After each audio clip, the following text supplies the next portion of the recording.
ದೇಹವೆಂಬುದು ಕುದುರೆ ಆತ್ಮನದರಾರೋಹಿ, ವಾಹನವನುಪವಾಸವಿರಿಸೆ ನಡೆದೀತೆ. ರೋಯಿ ಜಾಗ್ರತೆ ತಪ್ಪೆ ಯಾತ್ರೆ ಸುಖ ಸಾಗೀತೆ, ಸ್ನೇಹವೆರಡಕ್ಕೊಮ್ಮುಚಿತ ಮಂಕುತಿಮ್ಮ. ದೇಹವೆಂಬುದು ಕುದುರೆ ಆತ್ಮನದರಾರೋಹಿ. ಇಲ್ಲಿ ತಿಮ್ಮಗುರುಗಳು ದೇಹವನ್ನು ಕುದುರೆಗೆ ಮತ್ತು ಆತ್ಮವನ್ನು ಕುದುರೆ ಮೇಲೆ ಕೂತಿರುವ ಸವಾರನಿಗೆ ಹೋಲಿಸುತ್ತಾರೆ. ವಾಹನವನ್ನು ಉಪವಾಸವಿರಿಸೆ ನಡೆದೀತೆ.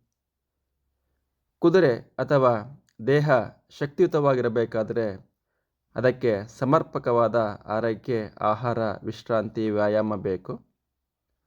ಆಗ ಮಾತ್ರ ಈ ಪ್ರಯಾಣ ಸುಸೂತ್ರವಾಗಿ ನಡೆಯಲು ಸಾಧ್ಯ.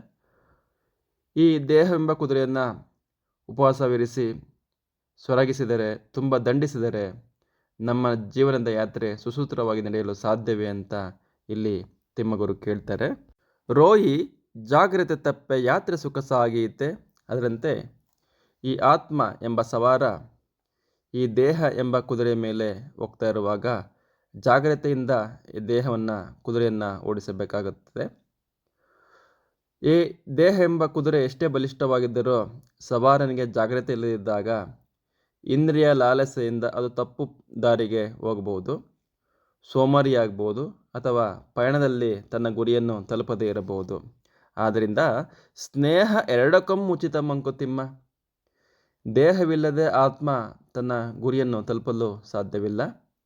ಅದೇ ರೀತಿ ಆತ್ಮವು ಕೂಡ ಎಚ್ಚರಿಕೆಯಿಂದ ಇರದಿದ್ದರೆ ದೇಹದ ಶಕ್ತಿ ಕೂಡ ವ್ಯರ್ಥವಾಗುತ್ತದೆ.